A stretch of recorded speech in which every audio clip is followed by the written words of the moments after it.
for music for people to listen to and to form their own opinions about what they are, okay? Okay. Yeah.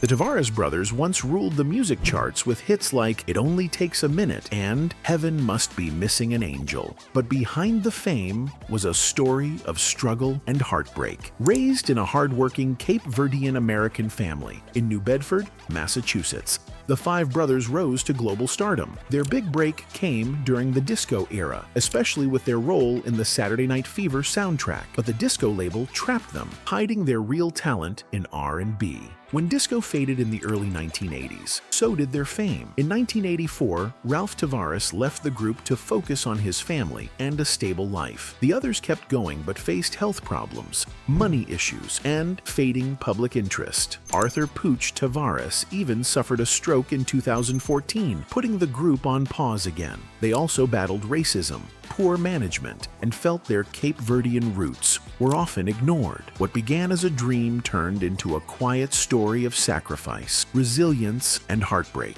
Their fall wasn't loud, but it was deeply painful. Pleasant dreams, sleep.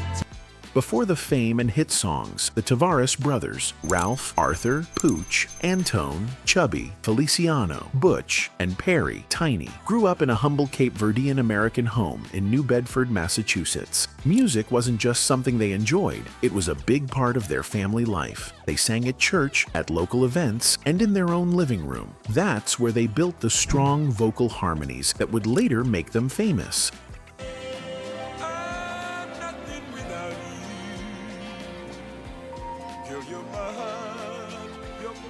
At first, they called themselves Chubby and the Turnpikes. They performed in small clubs and at talent shows around the Northeast. Their shows were full of energy, but the journey was hard. They worked long hours, made very little money, and had managers who didn't always treat them fairly, even though they were very talented. The music industry often ignored them. Sometimes it was because of their race, and other times because of where they came from. Still, the brothers never gave up. They believed in each other and kept chasing their dream. Those early years were full of struggle. They played any show they could find, even in towns where they weren't treated well because of their skin color. Money was always tight, and life on the road wasn't easy. But through it all, they stayed strong as a family. Their love for music helped them push forward. Every time they stepped on stage, they gave it their all, even if it felt like no one noticed. Slowly, people started to pay attention. The Tavares brothers were finally on their way to being heard by the world.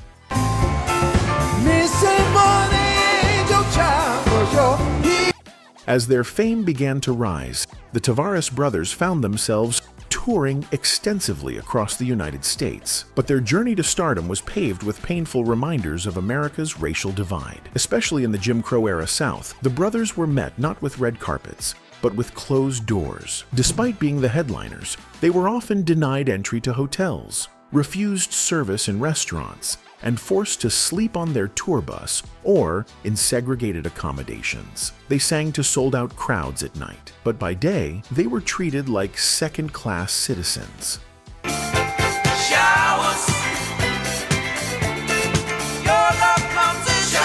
It wasn't just about discomfort. It was dehumanizing. These weren't isolated incidents. This was the norm. Even in places where their records topped the charts, their presence as black performers made them a target of both subtle prejudice and overt hostility. They experienced the paradox of being adored by audiences and dismissed by society. And while they smiled on stage and delivered flawless performances, inside they were carrying the heavy burden of discrimination. Worse still, the racial bias extended into the business side of music. The brothers struggled to find agencies that understood or respected their Cape Verdean heritage. Record labels often didn't know how to market them, instead lumping them into generic categories or prioritizing lighter-skinned acts. They weren't given the same promotional budgets or tour support as their white counterparts. At times, it felt like their hard work and raw talent weren't enough, because the system wasn't built for artists like them. Yet, through it all,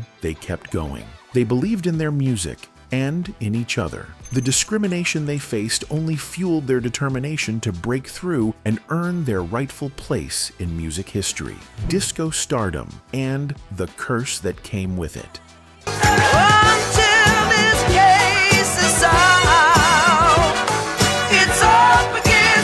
Tavares became very popular in the mid to late 1970s. Their biggest moment came when they sang More Than a Woman for the Saturday Night Fever movie soundtrack. That song made them world famous, but with all the fame came problems too. Being linked with disco music helped them earn a lot of money, but it also put them in a box. People who loved their earlier R&B and soul music now only saw them as a disco group. When disco started to die out in the early 1980s, Tavares' career took a big hit. Fans lost interest and music companies stopped calling.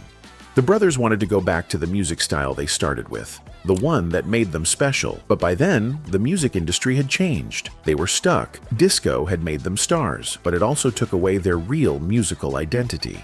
They got a sucker. I'm doing the same name. Same name, Ralph. As the 1980s unfolded, the music world changed in big ways, and Tavares felt the impact deeply. The exciting days of disco were over, and even though the group tried to grow and change with the times, their efforts were mostly ignored. They put out new albums, tried different styles, and returned to the R&B sound they loved. But no matter how hard they worked or how talented they were, the spark that once made them stars couldn't keep them going in an industry that had become cold and uncaring. Capitol Records, the same company that once supported them with pride, slowly stopped giving them the attention they deserved. Their new music was released with little promotion. Radio stations didn't play their songs much, and the label didn't bother to market them properly. It was heartbreaking for a group that had helped shape a major era in music. The lack of support wasn't just about lower album sales. It cut deeper. To Tavares, it felt like their true selves were being pushed aside. Their Cape Verdean roots, an important part of who they were often left out of album art, interviews, and publicity. The industry didn't seem to care about their background or their journey. They were treated like just another disco group from the past, easy to forget and easy to replace. This neglect didn't just hurt their careers, it hurt them personally. After years of giving their all, countless shows, studio time, and dreams, they were being pushed to the side. The bond between them and their record label was broken. Financial troubles started to show. The energy and unity in the group began to fade. The dream that had taken them from a small town in Massachusetts to stages around the world was slowly falling apart. In the end, Tavares was left on their own. The music world had changed, and the support they once had was gone. Their legacy wasn't fully honored, and their future felt uncertain. In 1984, Ralph Tavares, the oldest brother and one of the group's strongest voices, reached a breaking point. Years of touring, fame, and pressure had worn him down, and he made a painful but important choice. He left the group. This decision wasn't just about quitting a job, it was about choosing peace over pressure. Ralph returned to New Bedford, where he had grown up, looking for a quieter, more stable life. He put his family first and stepped away from the spotlight that had once made him famous. On Easter Sunday, we have a program coming out, which we recorded in February. It was called the 40th anniversary. His leaving marked a big change for Tavares. The group kept going, but it wasn't the same without Ralph. Something special. Their energy, their perfect harmony, felt missing. It was the start of a slow decline, a sign that their best days were behind them. Back home, Ralph started a completely different life. He became a court officer, working a steady job far from the noise of the music world. But even though he left the stage, music never left him. Every now and then, he would join his brothers for special shows, reminding everyone that the love for music and the love between the brothers was still there, even if everything else had changed. In 2014, Arthur "Pooch" Tavares, one of the original members of the group, suffered a serious stroke that changed everything. Arthur had always been a big part of the group, not just because of his strong voice, but also because of the energy he brought to their shows. The stroke left him unable to handle the demands of performing, and this hit the group hard. Without him, their lively stage presence and regular touring became difficult to maintain. Arthur's health crisis didn't just affect the group's performances, it deeply hurt the whole Tavares family. Music had always been something they shared, something that kept them close. Seeing one of their own suffer such a serious condition was heartbreaking. Ralph, who had left the group years earlier to live a quieter life, came back briefly to help support Arthur during his recovery. That moment showed how strong the bond between the brothers still was, even after all the ups and downs. But the path to recovery wasn't easy. Arthur's condition meant the group couldn't perform like they used to. Their shows became fewer, and when they did perform, the energy and movement that once defined them had slowed down. The group began to quietly slip out of the spotlight. Age, health problems, and the fast-changing music industry made it hard to keep up. What was once a powerful and popular group now had to face the reality of time passing and how hard it is to stay visible in an industry that moves on quickly.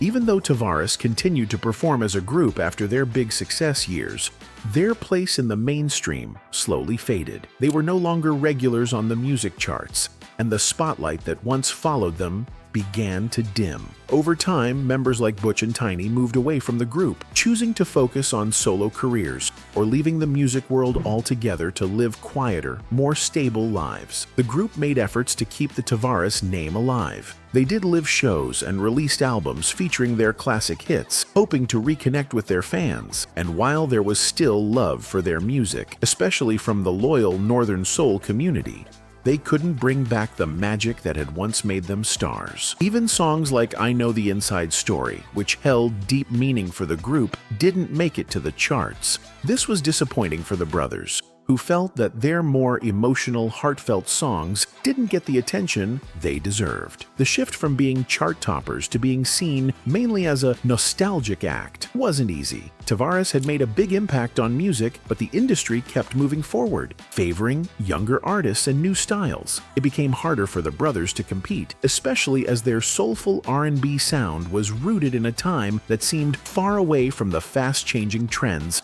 of today's music scene. Despite their talent and legacy, the industry seemed to forget just how much they had contributed. Despite their significant impact on music, Tavares often found themselves excluded from major music retrospectives and award ceremonies. Their exclusion, compared to their white counterparts and even other black artists, highlighted the racial inequalities that permeate the entertainment industry. The systemic discrimination in the music business meant that while other artists from similar genres or backgrounds were often celebrated in big ways, Tavares was largely overlooked in terms of formal recognition.